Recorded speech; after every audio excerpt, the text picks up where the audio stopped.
Sumagang kay ganda na naman mga kapiso men. Maaga tayong naglinis na yon kasi pasukan na. Magpapagpag na nga muna tayo ng alikabok. Baka kasi sipunin yung mga customer natin. At pagkatapos na nating magpagpag ay pinunasan na rin natin ng lamesa at saka nagwalis na rin tayo. At habang nagwawalis nga tayo, meron nang dumating na dalawang bata. Kaso ang sabi ko, bumalik na lang sila at maligo muna kasi naglilinis pa ako. Kailangan na pala natin panatilihing laging malinis ang PisoNet shop natin para iwas na rin tayo sa virus. Nag-spray na nga rin pala ako ng air freshener para mabango ang shop natin. At pagkatapos na pala natin maglinis, pinapasok na rin natin yung mga nag-aabang sa labas. At yung dalawang batang pinaligo natin, hindi pa rin naligo.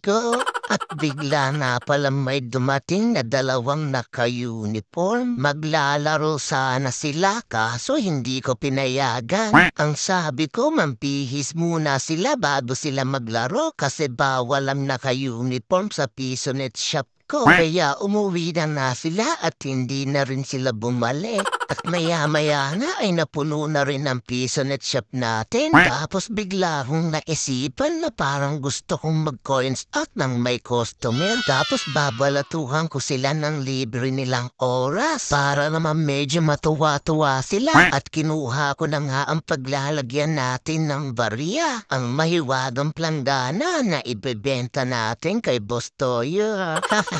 Nahiya-hiya pa nga itong si Jeline nang itutok ko sa kanya ang planggana.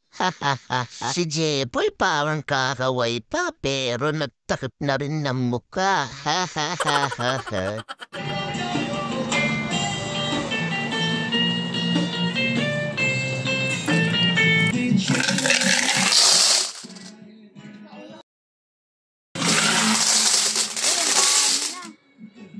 Nina?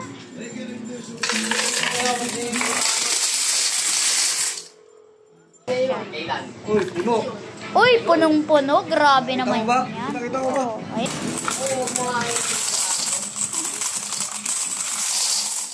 Uy. Ayan. Ala.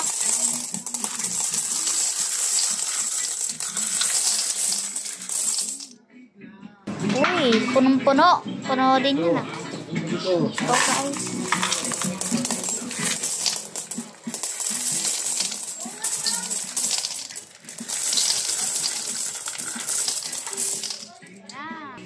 At pagkatapos nga pala natin kumuha ng barya sa PisoNet natin ay kumuha na rin tayo ng tagli 5 piso sa kinoins out natin para ibigay sa kanila. Maliit na bagay ang 5 piso pero alam kong tuwang-tuwa ang mga batang ito sa libre nilang 5 piso. Ganun naman talaga eh. Kahit na maliit o malaking bagay ang ibigay sa atin, dapat na-appreciate natin. Huwag na tayong magsalita ng hindi maganda sa nagbigay sa atin ng maliit na bagay o walang halaga. Ang mahalaga ay nabigyan tayo at naalala tayo ng taong nagbigay sa atin. At magpasalamat na lang tayo maliit man o malaki ang natanggap natin. Wow. At lagi natin tatandaan at huwag kakalimutan magpasalamat sa nasa taas.